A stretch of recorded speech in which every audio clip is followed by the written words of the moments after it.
আসসালামু আলাইকুম, কেমন আছেন সবাই? আশা করি খুব ভালো আছেন। আমিও খুব ভালো আছি। আজকে আমি রান্না করব তিল চিংড়ি। তিল চিংড়ি তরকারিটা খুবই মজাদার একটা খাবার। যারা যারা খেয়েছেন অবশ্যই কমেন্টে বলবেন, আর যারা খান নাই তারা একবার হলে ট্রাই করবেন। প্রথমে আমি নিয়ে নিলাম তিল বাটা। এগুলো আমি ব্লেন্ডার করেছি। সাথে নিয়েছি কাঁঠাল বিচি, তার সাথে নিয়েছি চিংড়ি মাছ। যারা চিংড়ি মাছ খেলে সমস্যা হয় তারা এটা স্কিপ করতে পারবেন। তো পরে নিয়েছি পেঁয়াজ কুচি।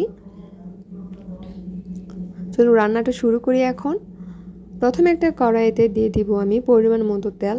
এই তরকারিতে তেলের পরিমাণটা একটু বেশিই লাগে। তো এখন দিয়ে দিব পেঁয়াজ কুচি, হালকা নেড়ে দিয়ে দিব আমি সামান্য লবণ। লবণটা দেওয়ার কারণ হলো পেঁয়াজগুলো তাড়াতাড়ি ভাজা হয়ে যাবে, সেজন্য।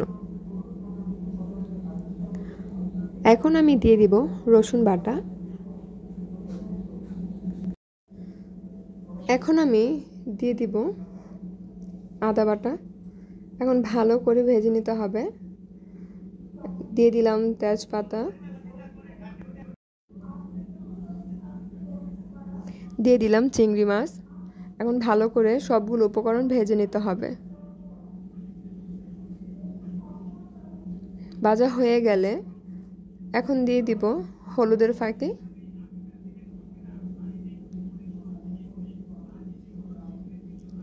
আর সামান্য মরিচের ফাঁকি। ঝালটা যার যার উপর নির্ভর করে। এখন দিয়ে দেব সামান্য পানি। দেওয়ার পর ভালো করে কষে নিতে হবে মশলাটা। মশলাটা কষানো হয়ে গেলে দিয়ে দিব আমি কাঁঠালের বিচি।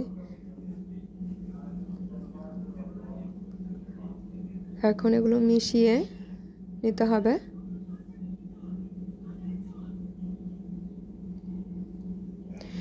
দিয়ে দিব এখন তিল বাটা।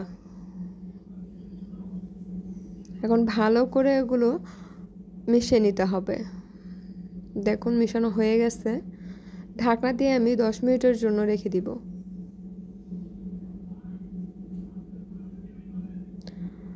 দেখুন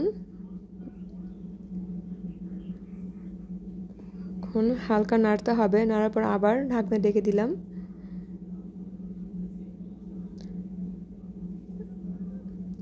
এখন এটা একটু অনবরত ভালো করে নাড়তে হবে যতক্ষণ পর্যন্ত এই তরকারির গায়ে লাগা পানিগুলো না শুকায়।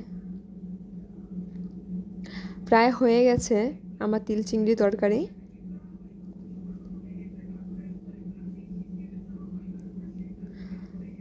আমার রান্নাটা কেমন হয়েছে সবাই অবশ্যই কমেন্টে বলবেন।